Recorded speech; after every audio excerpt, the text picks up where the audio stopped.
and start our best practice webinar on schedule. I want to thank everyone for joining us this day for part two of the Hidden Crisis Meth and Opioid Use Among Black Gay Men webinar series. Today, what we're going to be talking about is the best practices, lessons learned from some of the UCHEP's jurisdictions and partners that are currently doing work with Black gay men and meth and opioid addiction. A little bit about UCHAPS.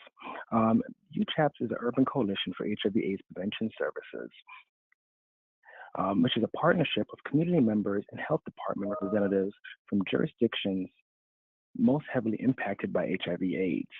UCHAPS member jurisdictions are among the epicenters of the urban HIV/AIDS epidemic and are often at the forefront of piloting new intervention strategies.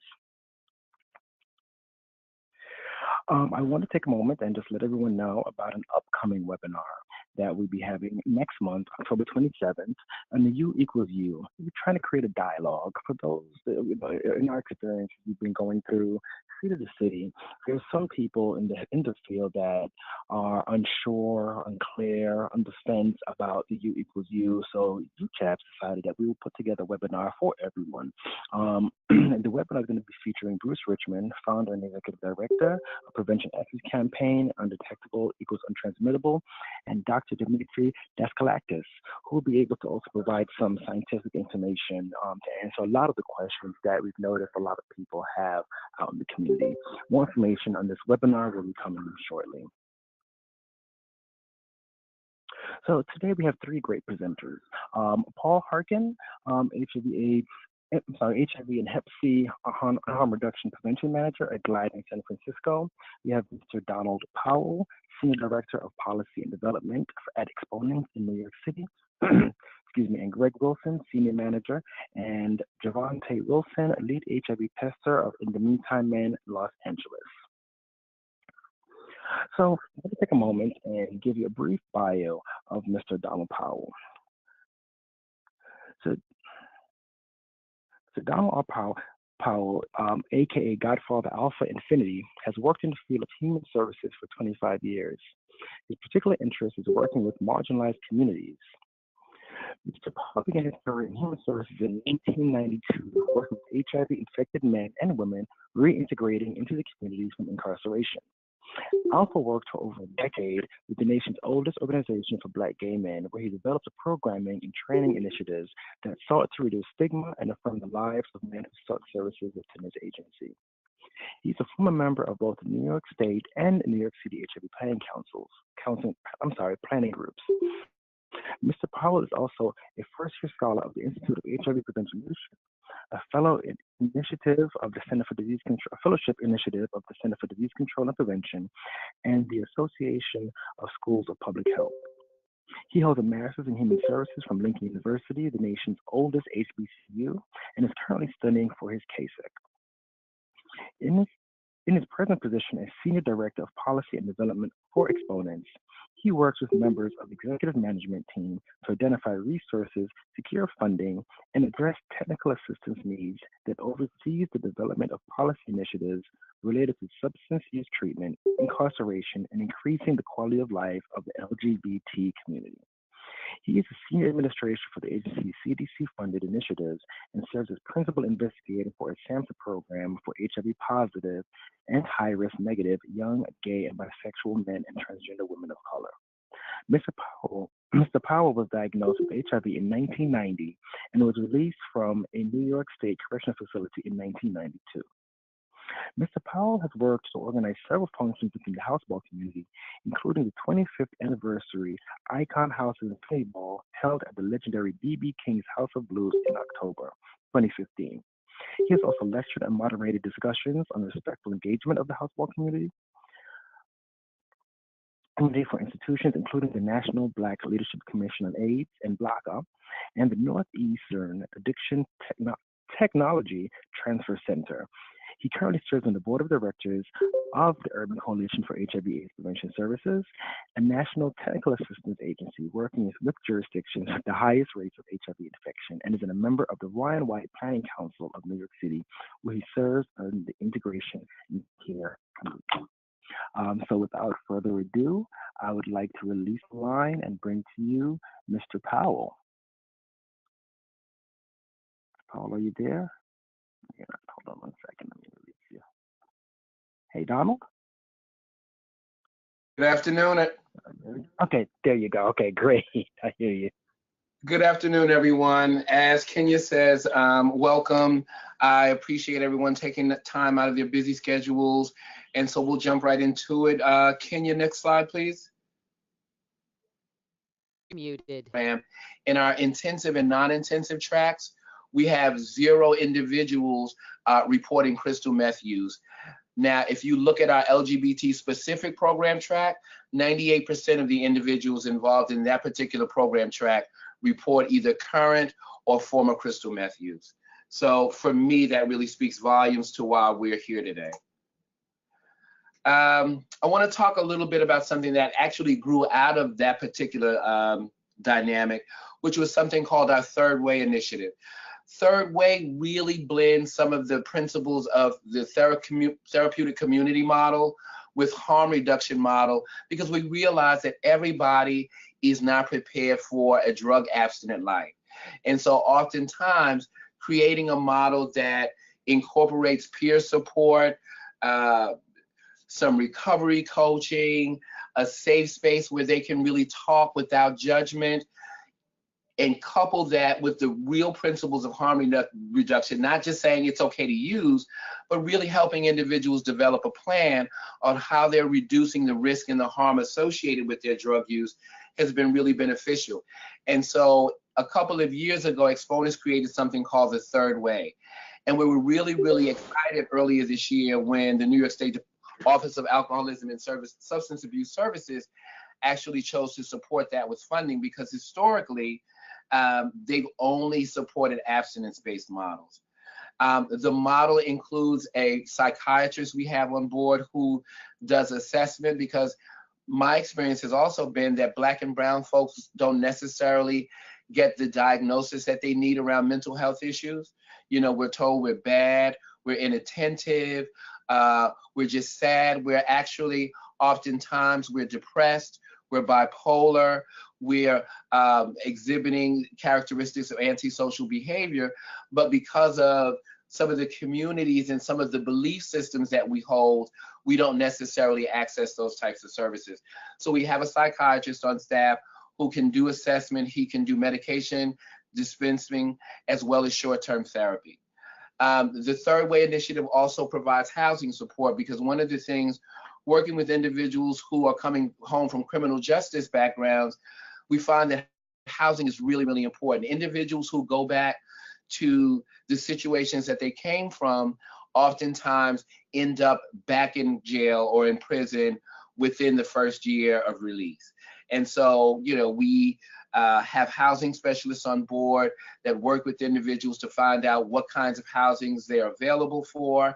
And then most important, one of the things I think about this particular model is that abstinence is not a requirement to be involved in it. It is a 8-week, 32-session intervention, which actually is both group and individual counseling based. And one of the interesting things that we found in the implementation of the Third Way is that while we kind of see Third Way as almost a pre-treatment model, 60% of the individuals who graduate from the program actually go on to either our LGBT program track, which is abstinence-based, or one of the other tracks within the program. So now I just want to talk a little bit about some of the factors associated with crystal meth use, and that's the next slide. And the 3 on your left, you'll see, talk about increased sexual arousal, lowering of inhibitions around sex, and increased self-confidence. And oftentimes, we talk to individuals, we talk to participants like these are the things that should really get them off of crystal meth. And for some individuals, those are actually facilitators. So I think it's really important for us to know our audience and to know that, you know, sometimes belaboring under the assumption that as Black men, you know, sex is what we offer, sex is our gift to the world, you know, our ability to perform, our ability to take gratification at is very centered around who we are oftentimes. And then on the right-hand side, you'll see, and I think many of us on the call probably know this, for those individuals who actually either do something called booty bumping or inject directly into their anus, there is, or because of the increased sexual activity as a receptive partner for anal sex, there is the damage of the rectal lining being decreased, and that's setting up a whole set of risk for HIV and HCV infection or transmission. Next slide. And so in thinking about some of the correlates, many of the studies say that individuals who are bisexual or non-homosexually identified tend to have more risk-taking behaviors, that their lack of disclosure. I remember there was a study done here in New York several years ago, and upwards of 60% of Black and Latino men had not disclosed their sexual orientation or their sexual identity to their primary care providers. And we know that that has implications for how individuals are served. And then very briefly, I just want to talk a little bit about something called the Casa De T Model, which really kind of talks to the fact that while sometimes we see coming out as an event, more than likely for an event for individuals in our community, it's less of an event and more of a stage-based process. And depending on where you are in that stage, it creates all types of different anxieties. And once again, it brings itself back to trauma. And I can't really speak enough about trauma in this presentation. One of the things that we find is that many of the individuals, when you get down to the base motivation for them utilizing or misusing drugs, illicit drugs, is because they're self-medicating. You know, I feel sad for prolonged periods of time, and I just want to get outside of the sadness. Or I want to socialize in the community, but I have so much anxiety and I don't know how to necessarily do that. So if I do a bump or I go get a bag, I'm more likely to feel comfortable in some of these situations. I don't necessarily know how to manage my anger, and I'm afraid that, you know, I'll end up back in jail and prison. So I think that alcohol is a cure for my anger. So once again, a lot of these correlates actually fuel what we see as the crystal methamphetamine epidemic here in New York, and I'm sure in other jurisdictions as well. And then I'm just going to talk a little about some potential interventions. One of the things that I'm really happy to see in the last 10 years or so, we're seeing many more crystal meth anonymous meetings, which kind of follow the 12-step fellowship model that provides both some principles as well as peer support around individuals who are struggling with this. Some social marketing campaigns I've seen that have been really cutting edge. I would really encourage people to stay away from fear-based models and really engage in sex-positive messaging, because what we don't want to do is once again re-traumatize this community. And then also engaging folks in behavioral health interventions, whether those are trauma-informed, mental health-based, or harm reduction-based. And on the topic of harm reduction, there are some really interesting sites out there that help individuals understand crystal meth use, understand how to inject it more safely, understand how not to inject into an artery or any place where there's a pulse, so that there's less likely an episode where there's an overdose or long-lasting damage. And in speaking about that, I think about one of the agencies that we partner a great deal here with in New York, but they also have offices on the West Coast, which is the Harm Reduction Coalition.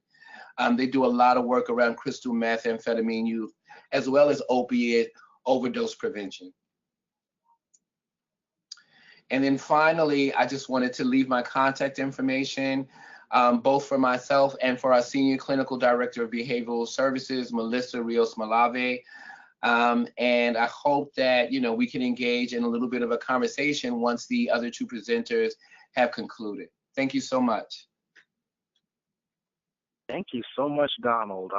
That was pretty amazing. And I do I predict that we will have a very, you know, robust conversation at the end of this. Thank you. All right. So, are we moving on to the next presenter, Mr. Paul Harken? I'll read his bio. Paul Harkin has been managing HIV prevention programs since 1997. He has also worked in research at UCSF, evaluating HIV medication adherence in homeless and marginalized populations. He specializes in community outreach to marginalized populations, particularly injection and non-injection drug users. He has performed HIV prevention work in several countries, including Cuba, Thailand, South Africa, and Zimbabwe. Paul Harkin is a vocal proponent of harm reduction-based interventions and created two syringe access programs in the Tenderloin area. Tenderloin AIDS Research Center, which began in 2000, and the current program at Glide, which started in 2011. He has been providing HIV and Hep C program services since 1997 with a focus on drug user health in all types of street-based and community venue-based settings. In his current role as the Glide Foundation's HIV, Hep C, and Harm Reduction Programs Manager, he's responsible for HIV and hepatitis counseling, testing, navigation and linkages, community outreach, syringe access services, drug overdose prevention and education trainings, and law enforcement assisted diversion program. As a member of San Francisco's HIV Community Planning Council, Mr. Harkin continues to provide advocacy for underserved populations in San Francisco. He currently serves as a San Francisco community member of UCHAPS. Paul Harkin has an MA in Cultural Studies from East London University in England. Originally from Scotland, he came to the U.S. in 1997 to do HIV/AIDS prevention work. So everyone that's listening, I am going to unmute your line now. So I work for the Glide Foundation. We're a harm reduction program based in the Tenderloin. So one of the main populations that we're working with is folks who are living on streets and encampments or in SRO hotels. I'm part of a multi-service agency. So we already have other programs that draw people in. Like we have a Men Unlearning Violence program. We for people who are formerly incarcerated, suffering from trauma and things, and have resorted to violence and been incarcerated. And when we come out, we're trying to help folks unlearn some of that to avoid getting sent back to prison. We have a drop-in center that just meets people where they're at and tries to bring them up to the next programs, whatever programs they need. And my program is basically we go out into the streets, out into hotels. We do street fairs. And we do, so things like Folsom Street Fair, where it's a gigantic event where we tested 75 people on Sunday, and that's an MSM fetish street party that has hundreds of thousands of people that come. So, but the bread and butter is outreach and encampment. So we're working with a lot of folks who are non-identifying men who have sex with men. We're working with folks that are injecting speeds, people who are smoking speed, people who are poly drug users that are smoking crack, smoking speed, shooting heroin, etc. So very complex individuals with competing priorities and not always identifying. Even though San Francisco is a very out city and it's places like the Castro, people are very free about their men who have sex with men and their gay identity. We're working with folks that often are not identifying as gay, but they're having sex with men. So I just think we always have to be culturally respectful of the way that people identify. And some of that is internalized homophobia, stigma, etc. But we like to let them go through the stages, as Donald was saying earlier, where they decide when they want to openly identify as gay men. Next slide, please. Thank you, Paul. So our thing is, we want to get to people at different situations. So for instance, we do use the integrated model. So my guys are trained to do syringe access. They're HIV testers, they're Hep C testers, they're harm reduction counselors, and when they go into the community, often they're also from the community. So we have folks that we hire who may have formerly been users and have been out there and done that. And so they have a certain cultural cachet with the folks that they're talking to. And, it's definitely, even if it's volunteers, it helps augment your program to have folks that have lived the life. We totally believe in cross training, because when I get out there and I'm doing a HIV and a Hep C test, if I'm not the phlebotomist, then that means I've got to get you from that encampment back to the base to do a blood draw, and we can lose that confirmatory test because you don't come back. So, you know, one of the things that we've always done is try and get as many touches with folks as possible.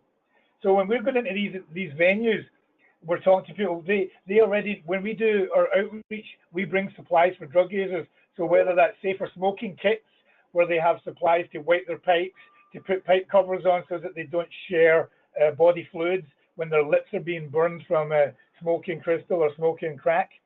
Or we give syringe supplies and condoms, you know. So, and we basically, and we also do overdose prevention for people who are polydrug users and maybe using meth as well as opiates. So we have good community capital that they know that we're not judging them. We're never forcing any abstinence-based conversations on people. We totally meet them where they're at, and we just talk about drug safety, how to use drugs more safely, and how to link them to things that they want. So if somebody wants on that continuum of not using to having a chaotic relationship, we're going to help support them get to where they want. So if somebody wants to get into treatment, we have fast track relationships with treatment programs to help people get to treatment. But I just want to say, for programs, having the continuous presence on the street in the community is of the utmost value. And if you have the resources, that's something you do. And that's where volunteers come in to help augment your program. If you're not funded to the tune that you would like, volunteers are a great community asset. Okay, next slide, please. So, I mean, our thing is you're working with drug users, so you have to be relevant. You need to understand the culture of drug use. You need to know people who are using speed because they're worried about their security at night and they don't like sleeping because they've been sexually assaulted, re-traumatized. Police have came and moved them on from their camp, etc. So it's like, having a non-judgmental engagement with someone about the way they're using, and then making sure, keep adding tools to the toolbox and knowledge for them about, like what you were hearing about, why crystal meth is a high risk, and we call it a driver of HIV, because more than 10% of infections in San Francisco are a result of crystal meth outside other factors. So, and that's, the increased disinhibition. So people are having sex more with people, having people who have erectile dysfunction, who were maybe formerly a top, when they're using meth, they start becoming a bottom, so they're at more risk for transmission by being a bottom. And then people who are booty bumping, which is injecting the speed without a needle from the syringe into your butt. The pH changes the anal tissue and the lining, and so you can get HIV that way, that Donna was saying.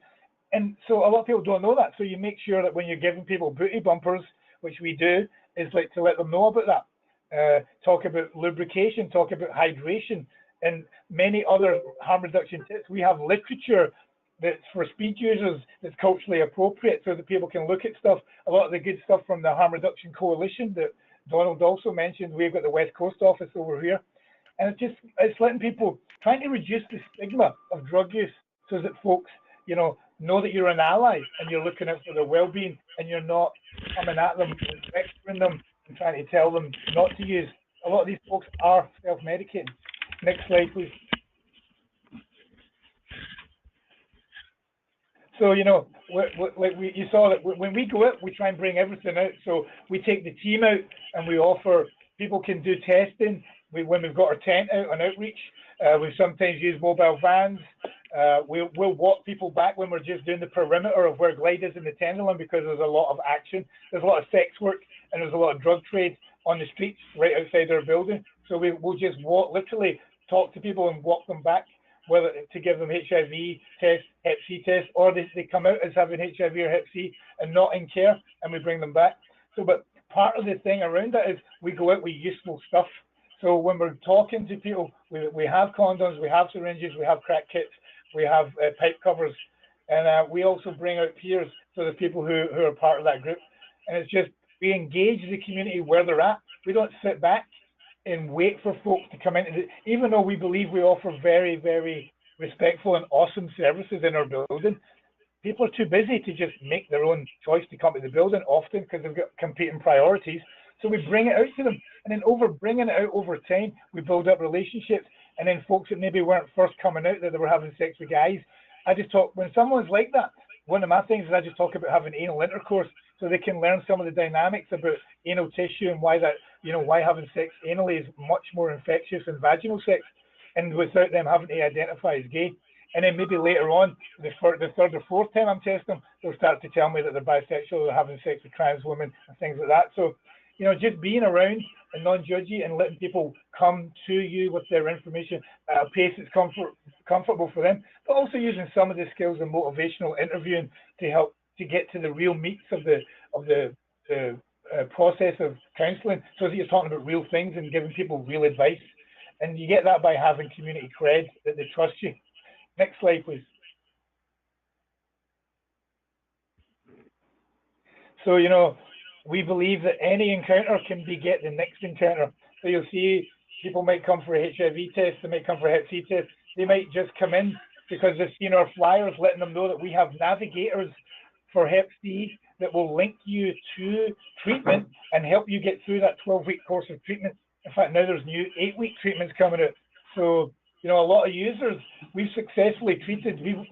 We're about up to about 100 people cured of hepatitis C. And a portion of that is African American men who have sex with men, and they've been encountered in streets and hotels and encampments. So, treatment for folks who are using drugs actively absolutely works. And we have, there should never be an abstinence, sobriety type model imposed on anybody's access to treatment. Having harm reduction workers means you got syringe access. We work and services that we can't directly provide, we try and partner. So we partner with the DPH, and when we're out and we're giving people PrEP in encampments that same day, we're prescribing PrEP with our partners at the DPH Street Medicine.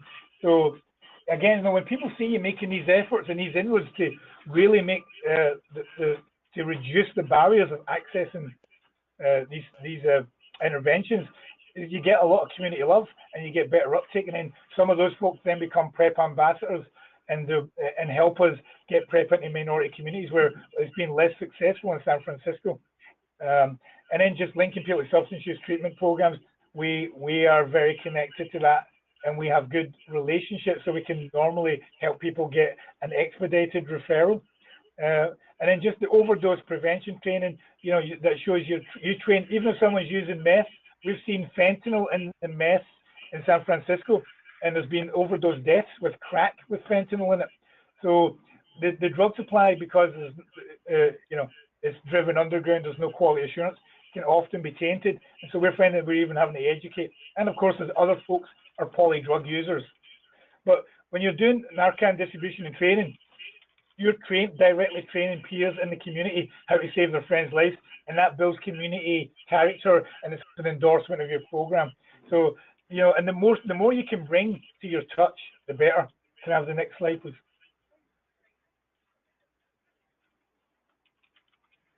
Okay, so that concludes my brief presentation, and I look forward to taking any questions, and thank you for the opportunity to present with this awesome panel. Thank you so much, Paul. All right, so now we have another group. This was a last-minute addition from the Meantime Men. And we have two representatives from the Meantime Men.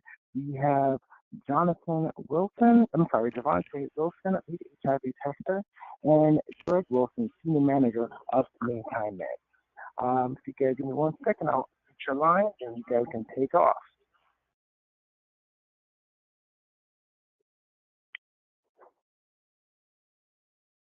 Speak whenever you're ready. Speak whenever you're ready. My name is Greg Wilson, and in the Meantime Men's Group is purpose, empower, and extend the lives of generational Black gay men, regardless of their sexual orientation, through social, educational, health, and wellness programs. That's what our mission is. And my name is Greg Wilson. I'm the senior manager at In the Meantime. And our presentation will be a little brief, but we just want to share some of the things that we've been doing over here in the West, South Los Angeles. My name is Devontae Wilson. I'm here with you to share briefly about how we started our crystal meth, our South LA crystal meth task force. So over this year alone, we have seen an increase of death among our Black gay in South Los Angeles from crystal meth. So in the meantime, I held a town hall forum probably about a month or so ago, just to address the issue of crystal meth among young Black gay men. We had about 4 deaths that happened this year. The town hall went really well. We had over 100 community people that came out, and also local agencies that came out and supported as well. Out of that, the South LA Crystal Meth Task Force um, created. We are actually approaching our second meeting next week.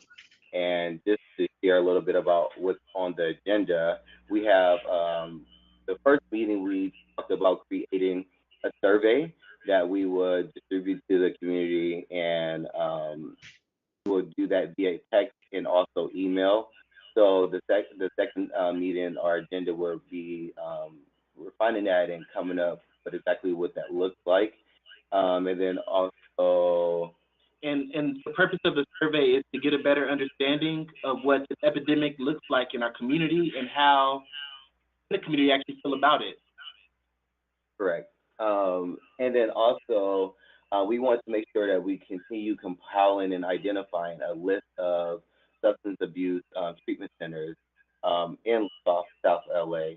And then the third thing is pretty much where do we go next? So in the meantime, have took the initiative to start put together some printed materials as well as billboards. The slides with the billboards were just up. I don't see them at the moment. There you go.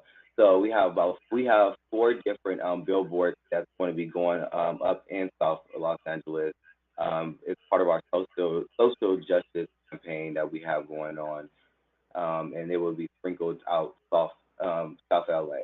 And these billboards are directly, in the meantime, contributions to the cause. We really realize the importance of making sure that people are aware of how much it's impacting our community.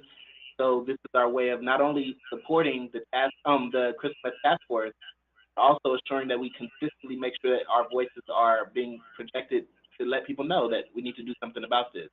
So at the moment, if people went to our website, we have a tab at the top of our website called LARGE, LARG, and that allows us the opportunity to really get people access to the resources that they need, so that way they can understand exactly, how to get access to the resources they might need if they're going through the same thing around Christmas use or needing recovery.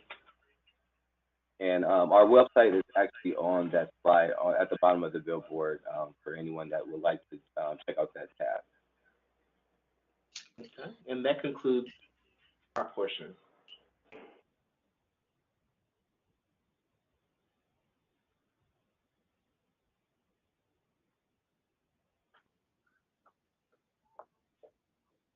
Thank you.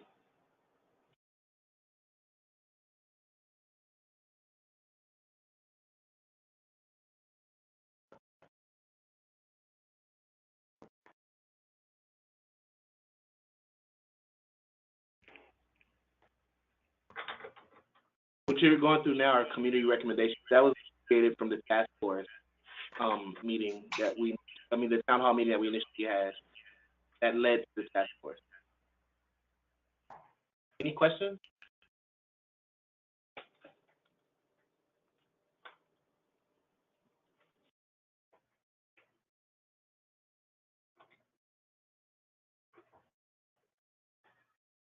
Thank you.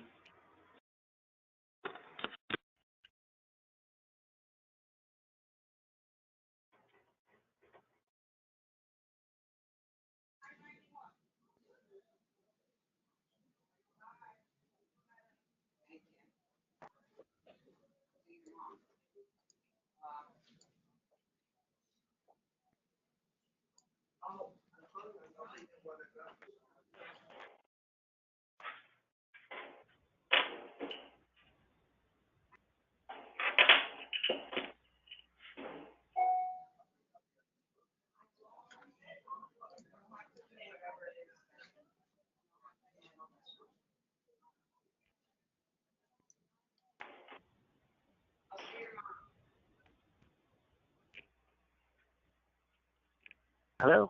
Hello? Hello. Hey, sorry about that. Yes. So, Um, so what I'm going to be doing now is I'm moving to the question and answer portion. Thanks for starting to put your questions in the group.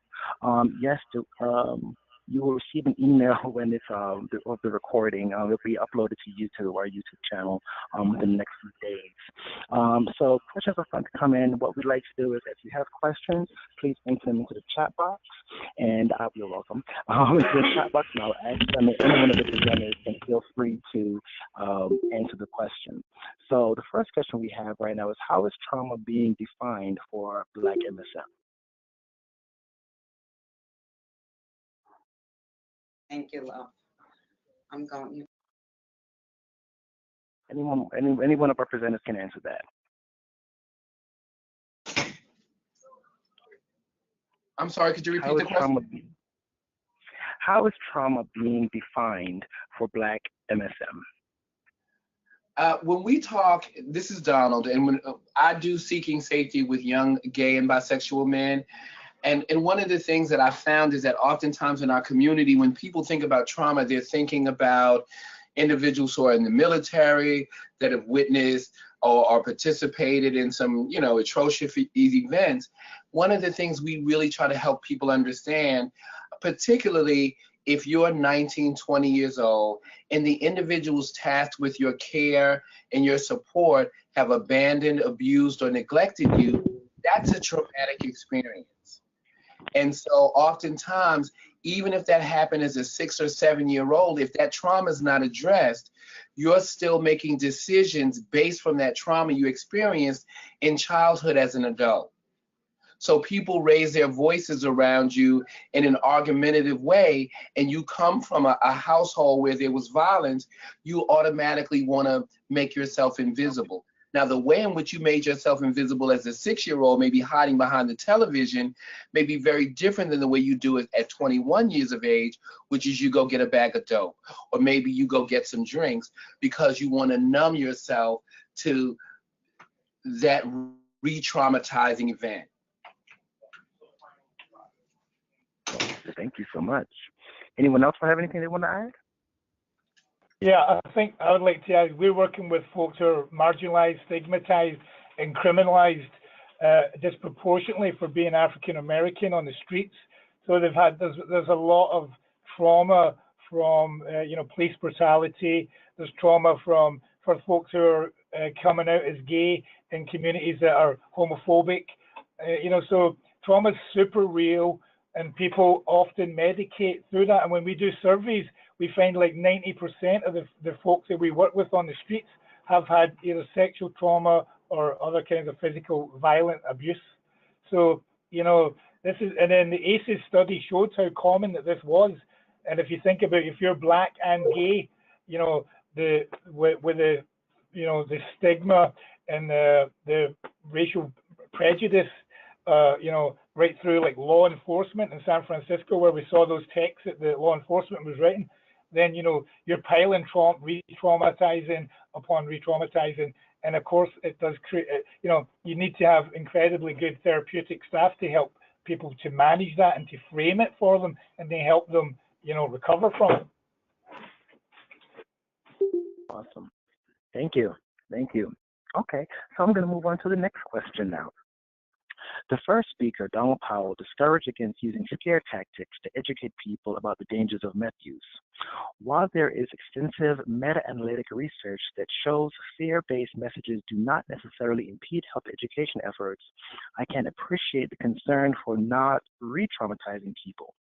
I'm curious about how, in the meantime, sign Crystal Meth Equals Death campaign reconciles this delicate balance of not inadvertently re-traumatizing people / potential clients.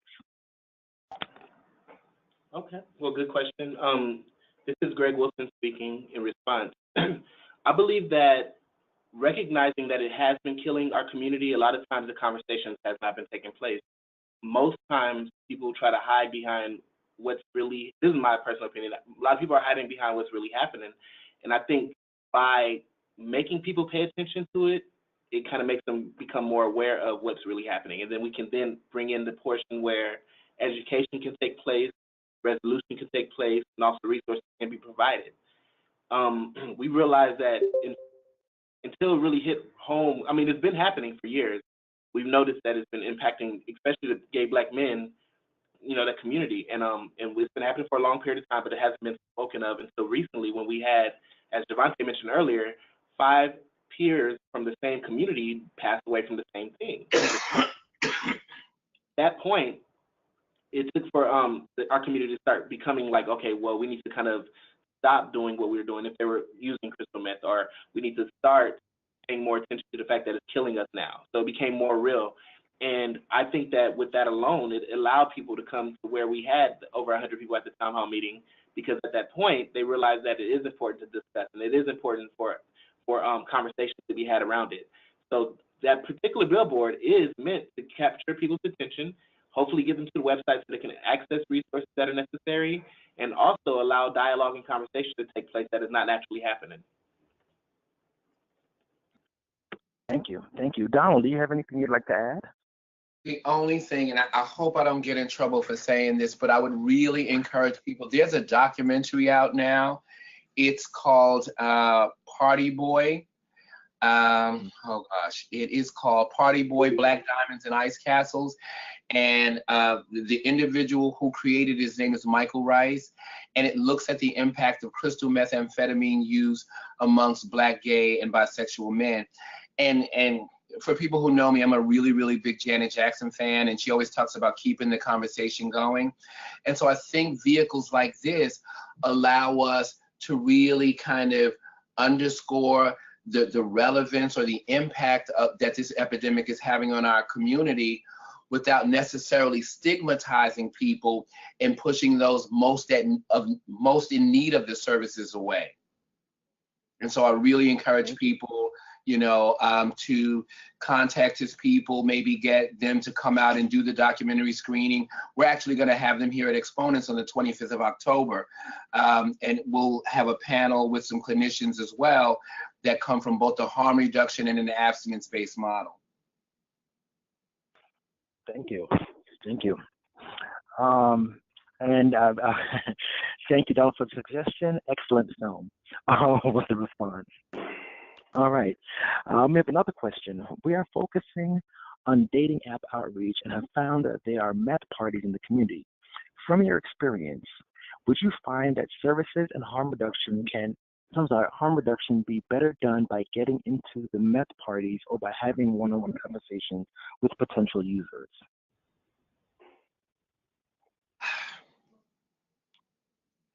So my experience has been, and I was just talking to a colleague about this the other night, who is potentially thinking about doing some sort of intervention or support around crystal meth users.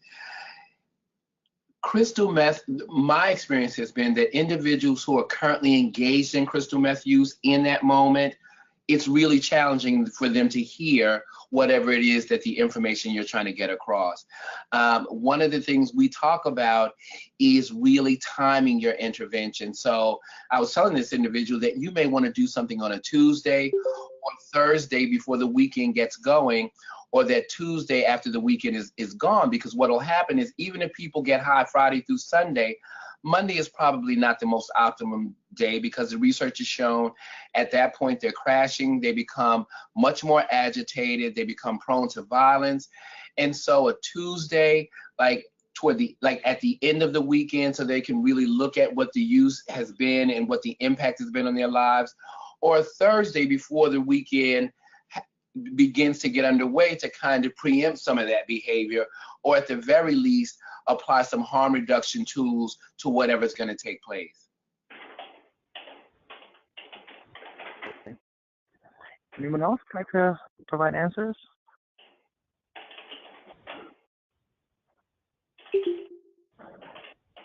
Okay. Let's see. Next question. On a personal level, what are some ways to help these? Okay, the answer was great. Thank you. That was helpful. On a personal level, what are some ways to help destigmatize our views of people who are currently on meth?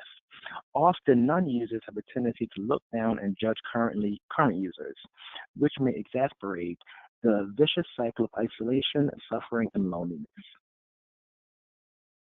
Um, one of the things Read I it want again to if go you back. like. Oh. Sorry, go ahead. No, I was going to see if you needed me to read it again, but you got it. So one of the things that I was going to say, going back to Paul's point, I think it's really important to engage individuals from the community, and not just individuals who've come out on the other side of crystal meth use, but people who may be currently using, because I think there's definitely utility in that, just to show individuals that you can be currently engaged in some behaviors that maybe aren't in your best interest, but still have an impact on the community that you exist in. It gives people something to aspire to. I think that's very important. This panel that we're going to be doing, we're going to have a service provider who actually had their own personal experience with crystal meth.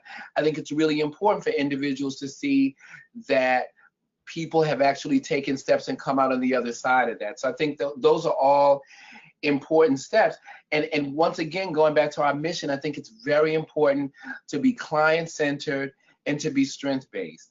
Okay, so you're sniffing crystal meth or you're doing some stuff, but what are some behaviors, some skill sets that can kind of be transferred to some other behaviors to help you get out of that or reduce the risk and harm associated with that?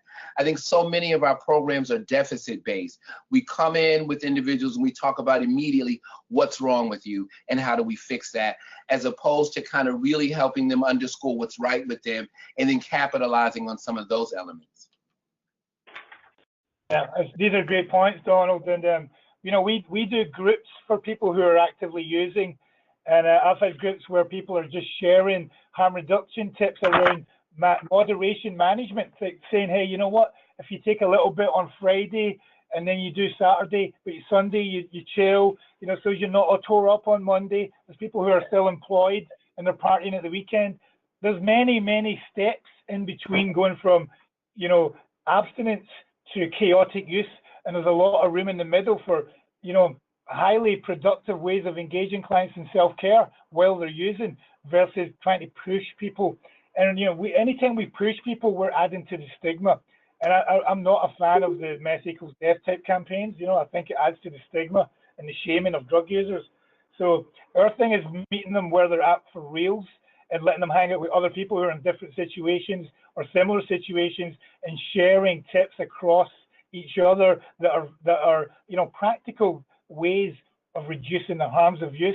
And sometimes people go through spells of, you know, being very on top of it, and then they get a little bit, you know, over the top, and there's a more chaotic use in their life.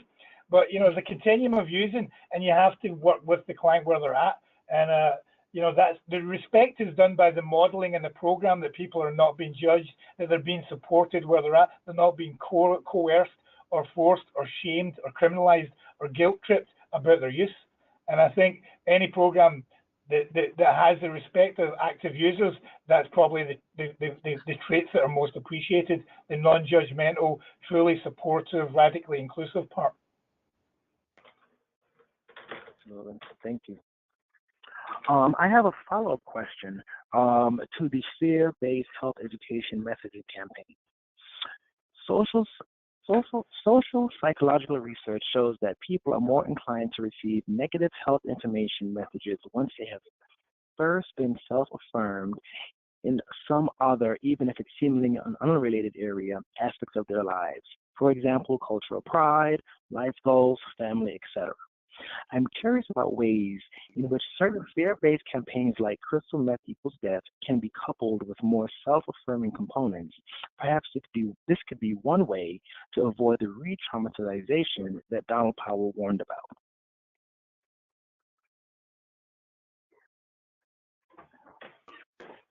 I'm trying to better understand what you're asking. Okay, I'll read the question again. I said, just to follow up on the last question regarding fear-based health education messages campaigns. Social psychological research shows that people are more inclined to receive negative health information messages once they have first been self-affirmed on some other, even if it's seemingly an unrelated area, aspect of their life. For example, cultural pride, life goals, family, etc.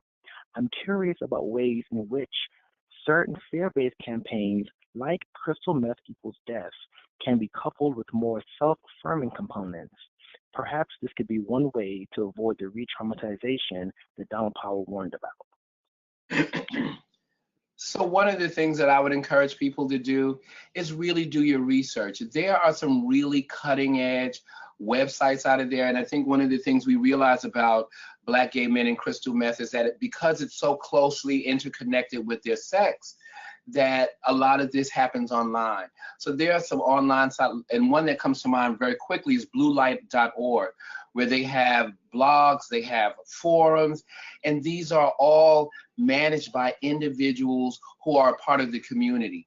And so in some ways, the information that I may provide them as a service provider may be more palatable coming from someone they see as a peer. It may be more palatable utilizing this online community where I'm not so afraid of being judged or being ridiculed because they don't really know anything about me except what I'm putting out there in my screen name. Absolutely. Anyone else have anything they would like to add or ask?